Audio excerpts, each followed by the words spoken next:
Il y a 9 mois en arrière, la guerre des 12 jours, c'était l'insémination, quoi. C'était quand ils ont fait boum boum, ils ont tiré un coup, hein, voilà, on parle de l'arrivée du grand Messia. Prends pas au premier degré ce que je dis, comprends, c'est des paraboles, des métaphores et tout. Eux, ils veulent l'arrivée du grand Messia, ils veulent créer le grand Israël et tout. Puis pour ça, il leur faut, de toute façon, eux, ils fonctionnent par bain de sang, par sacrifice, et tout ça, quoi. Bref, il y a 9 mois. Pourquoi 9 mois? Et puis maintenant, ils partent en guerre parce que c'est l'accouchement. C'est pour ça qu'aussi, ils ont tué ou pas, il est peut-être aussi mort qu'Epstein, hein, leur grand guide, parce que comme ça laisse pour avoir un nouveau guide. Donc un nouveau Messia pour eux, un nouveau guide, un nouveau prophète. Hein, pour eux, le nouveau Messia, c'est Israël, c'est la création d'Israël. Israël, c'est l'État sans frontières, aujourd'hui, ici et maintenant. Tous les pays du monde, il y a je ne sais plus combien de pays, il y a 6 mois en arrière, quand il y a eu la guerre des 12 jours, Macaroni, Macron et 9 autres pays là, ont dit qu'ils reconnaissaient l'État de Palestine et non pas l'État d'Israël sur les frontières. Tu comprends? L'État d'Israël, c'est un État sans frontières, c'est un État imaginaire, quoi. On pourrait dire c'est le pays de Peter Pan, quoi. C'est le pays imaginaire, c'est le pays qui n'existe pas, vu qu'il n'a pas de frontières. Et ça, c'est une réalité. Depuis 1948, on leur demande de définir des frontières, et puis eux, ils ont ah ben nos frontières c'est ça, puis nos frontières c'est plus grand, c'est plus grand. Puis maintenant ils sont dans le pays imaginaire parce qu'ils disent nos frontières du Nil à l'Euphrate, c'est nos frontières. Mais pour l'instant, c'est encore pas leurs frontières. Mais ils imaginent déjà que c'est leurs frontières. Eux, c'est le pays imaginaire, quoi. Hein? Puis quand ils auront du Nil à l'Euphrate, ils diront c'est nos frontières. Après, ils diront de Dakar à Hong Kong, c'est nos frontières, quoi. Puis après, hein, voilà, ils agrandiront, quoi. C'est ainsi, parce que c'est le pays imaginaire. Tu comprends ce que je veux dire? On parle de la reconnaissance de Palestine, on ne parle pas de reconnaître Israël, comme si par défaut Israël existait, quoi. Parce qu'ils ont un drapeau, parce que blablabli, blablabla, mais ils n'ont pas de frontières. Donc, en réalité, dans le concret, dans le pragmatique, si tu es quelqu'un de cartésien, pragmatique et tout, Israël est un pays imaginaire, est un pays sans frontières. Voilà, par contre, l'État de Palestine existe. Et comme je te disais, il y a 9 mois en arrière, qu'ils ont fait la guerre des 12 jours, je t'avais dit, mais s'ils s'attaquent avec l'Iran, c'est qu'ils sont amis, hein. C'est la preuve qu'ils sont amis. Et puis, ben, la preuve qu'ils sont amis, maintenant qu'on comprend sur un point de vue ésotérique et un point de vue parabolique, eh ben oui, ils sont tellement amis qu'ils ont couché ensemble avec l'Iran, ils ont fait boum boum, la guerre des 12 jours. Maintenant, 9 mois après, il y a la guerre, c'est-à-dire qu'un accouchement, ça se passe dans la douleur, quoi. Hein, voilà quoi. C'est cette guerre, la guerre qui a maintenant qui a commencé avec l'Iran, parce qu'ils sont toujours amis, c'est toujours un amoureux quoi. Hein. Voilà quoi. Il y en a pour qui oh, le prophète, leur grand guide est mort. Il y a 40 jours de deuil. Et puis pendant ces 40 jours de deuil, les autres ils font la guerre, ils font péter des missiles. D'un côté, c'est des missiles, c'est quoi d'autre que c'est des feux d'artifice. Au début, c'était des pétards chinois, hein, c'est ça, hein, de la poudre à canon. Après, ça a pris de l'ampleur, on est d'accord. Mais si on revient à la base, c'est des feux d'artifice. Donc, dans leur point de vue messianique, faut pas prendre, faut se mettre à leur place à eux qui ont des projets messianiques, qui ont des projets bibliques, machin et tout, quoi. Eux, c'est l'empire, c'est la gouvernance mondiale. Tu sais pas, le petit individu, toi et moi, quoi. Tu comprends? Eux, ils représentent un truc messianique et eux, ils veulent l'arrivée du grand Messia, quoi. Le renouveau, un reprophète. Donc, ce qu'on vient de voir, ce qu'on est en train de voir, c'est la naissance du prophète. Il y a 9 mois, ils ont fait boum boum, ils ont tiré un coup, le grand amour. Maintenant, on est à 9 mois après, c'est l'enfantement. Il y a l'enfantement qui est en train de se faire.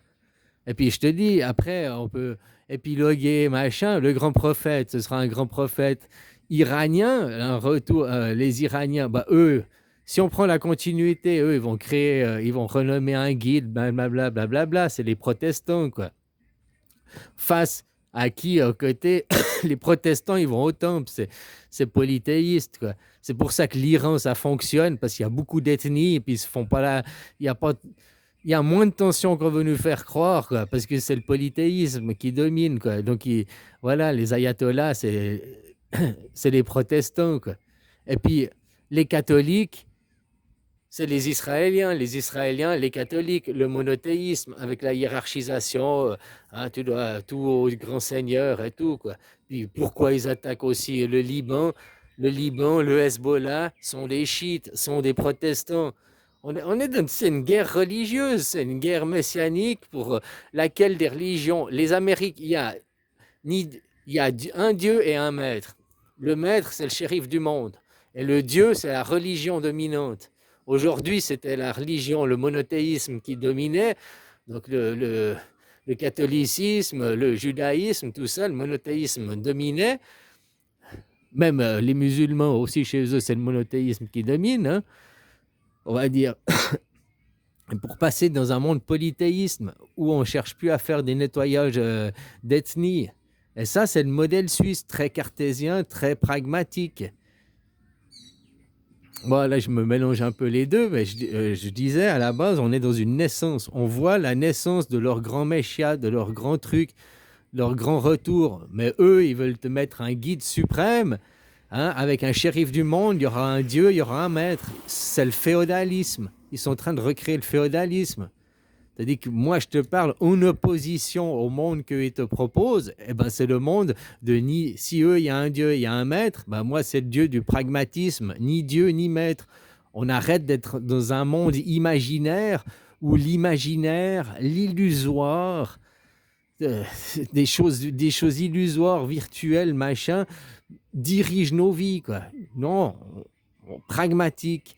Ce qui dirige nos vies, Dieu. En Suisse, le Dieu, c'est la constitution, quoi. Il n'y a pas un Dieu sur un nuage, il n'y a pas un Dieu et un maître. Le Dieu et le maître, c'est la constitution. C'est hyper pragmatique, c'est hyper terre à terre, quoi. Voilà, quoi. Hein, avec une démocratie directe, Demos Kratos, le pouvoir au peuple. Il n'y a pas un peuple d'élus qui est le peuple de la lumière, et puis les esclaves, les autres, c'est des esclaves, quoi. En démocratie, la vraie, en Suisse, ça ne fonctionne pas comme ça. Tu vois bien qu'il n'y a pas les Suisses allemands, ne sont pas les esclaves des Suisses romands, ou bien les Suisses romands ne sont pas les esclaves des Suisses allemands. Tu vois, on est tout, voilà, quoi. On est dans le partage, on est dans l'équité, quoi. Voilà, la Suisse, c'était une bêta-test, c'était un modèle. Ça fait 180 ans qu'on était en bêta-test. Ça fait que 180 ans. La Suisse existe depuis 700 ans. Mais ça fait que 180 ans qu'on était une démocratie directe. Même ça fait 720 ans, là, 1291. Ah, un peu plus, quoi. On a fait 180 ans, on a fait un demi-tour, on a fait un 180 degrés maintenant. Et puis, vu que ça marche, la bêta-test, c'est à vous de la mettre. Et c'est ça. Moi, je prétends que c'est ça qu'ils sont en train de faire naître. Je suis sûr que derrière, ils sont derrière la démocratie directe. Puis si ce n'est pas la démocratie directe, eh ben, ce sera la gouvernance mondiale et ce sera les esclaves des élus. Mais maintenant, moi, je suis pragmatique, cartésien et tout, et je crois les preuves. Eh ben, The Economist, qui dirige l'avenir, qui est l'almanach, eh ben, ils nous disent bien qu'il va y avoir séparation de l'Église et de l'État, séparation de Israël, du shérif, du Dieu et du maître. Ils vont être séparés l'un de l'autre, quoi. Puis Dieu, Israël va être récupéré par les communistes et le maître va être récupéré par l'Inde, par le polythéisme et tout, quoi. Hein? D'un côté, le maître qui servait une religion monothéisme va servir plusieurs religions, le polythéisme. On va arriver dans comme il parle, un monde à multipôle, multipolaire, quoi. Voilà.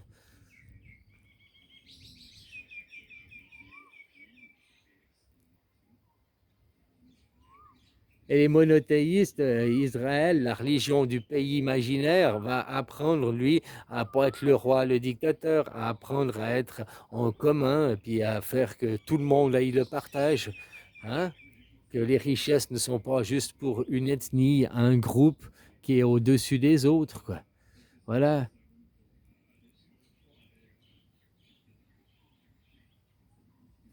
Bah, ouais, c'est récupéré par la Chine et par la Russie, des grandes nations, et puis qui ont plusieurs ethnies, qui, hein, ils vivent ensemble, ils savent vivre ensemble, savent se respecter, ils se partagent les richesses entre ethnies, machin et tout, quoi. Ouais, c'est pas parfait, attention, c'est pas ce que je dis, hein. Voilà, quoi. Mais c'est les changements de paradigme, la séparation, quoi, et la récupération, parce que la nature est horreur du vide, quoi. Alors voilà. Alors, j'en étais, ben, c'est une naissance qu'on voit, la naissance du ou ce sera le Messia, la gouvernance mondiale, ou alors ce sera la démocratie directe et la constitution suisse. C'est ou c'est l'un ou c'est l'autre qui gagne, quoi. Ou alors si c'est les deux qui gagnent, ça veut dire que c'est moi le Messia, hein, puis que c'est moi le grand machin, blablabli, blablabla. Mais j'ai déjà dit quel est ce que je fais. Moi, j'importe la démocratie directe. Et puis, si vous me mettez moi, eh ben, je vous envoie tous chier. Je vais me terrer dans une grotte, quoi. Non, c'est pas ça. C'est que j'ai fait mon boulot. J'ai plus rien à faire, quoi. Voilà, quoi. Je cherche pas la gloire et la fortune, quoi. Moi, je cherche juste un meilleur avenir pour mes enfants, un meilleur avenir pour. Et puis aussi parce que je suis égoïste, je crois à la réincarnation. Donc, quand j'ai 50 ans, disons que dans 30, 50 ans, je vais renaître, je vais retomber dans ce monde ici. Peut-être j'aurai la chance, encore une fois, de faire partie des 1 sur 10 000 Suisses qui existent sur le monde. Les Suisses, on est 8 millions, et puis il y a 8 millions, ça fait 1 sur 10 000. Donc, il faut avoir beaucoup de chance. Les Français, vous êtes 1 sur 1000. Donc, comme les Thaïlandais, vous êtes 70 millions à peu près, 1 sur 1000, quoi. 1 sur 1200 peut-être. Donc, il y a plus de chances d'être tombé sur Français que... Hein. Voilà, les Chinois, ils sont 1,4 milliard, donc tu as 20% de chances de tomber d'être un Chinois, quoi. Les Indiens sont 1,4 milliard. T'as quoi en gros aussi 20%, ouais, bon, j'arrondis, quoi. 20% de chance d'être un. Donc voilà, dans les probabilités. Donc tu renais ici, oui, ben il y a peu de probabilités que tu renaisses avec une cuillère en argent chez les riches, quoi. Par contre, il y a quand même 99% de probabilité que tu naisses et que tu sois monsieur et madame tout le monde, une personne quelconque, et puis que tu sois un travailleur. Et puis si aujourd'hui de cette vie, il ne faudra pas te plaindre la vie d'après. Pourquoi c'est si dur de travailler? Pourquoi les travailleurs, on est des esclaves? Pourquoi ben, qu'est-ce que tu auras fait dans la vie d'avant, quoi? Pose-toi aussi la question. Donc, dans cette vie aujourd'hui, ici et maintenant, dans cette vie présente, tu continues à aller travailler, payer tes impôts, à faire le bon petit chien-chien, à suivre le zizi de Raël, hein, voilà, quoi, pour qu'ils implantent leur grand méchia. Ben, tu dis stop, ça suffit, j'en ai marre. Et on va se tourner du côté de la démocratie directe, quoi. Voilà, quoi. Dans les deux cas, il y aura une renaissance, un renouveau, quoi. Mais dans un cas, c'est Demos Kratos, c'est pour servir le peuple. Et puis dans un autre, dans l'autre sens, ce sera pour servir une caste d'élus. Maintenant, c'est vous, à titre individuel, chaque personne a le pouvoir. À moins que on te mette un flingue sur ta tête et puis on te dit, tu dois être l'esclave tu dois choisir ça. Non. Tu as le choix, ou tu veux le pouvoir au peuple, Demos Kratos, la démocratie directe, ou alors tu veux être soumis à un dieu et à un maître, et tu laisses Dieu te diriger, donc tu suis les ordres, du maître, de Dieu, et voilà, quoi. Puis tu fermes ta gueule, tu vois. Ceux qui disent aussi, ceux qui croient en la démocratie, ils croient au libre arbitre. Puis il y en a, ils ne croient pas au libre arbitre. Ils disent que le libre arbitre n'existe pas, il n'existe que ta destinée, quoi. Hein? Ici, tu fais. Eh ben, tous ceux qui disent oh, ici, il y a une destinée, tu ne choisis pas, le libre arbitre n'existe pas, c'est parce que vous êtes aux ordres d'un roi. Puis dans la religion, le libre arbitre n'existe pas, vu que Dieu, machin et tout est choisi pour toi, tout est fait pour toi. Et puis Dieu ou Satan, machin, t'es excusé pour tout, quoi.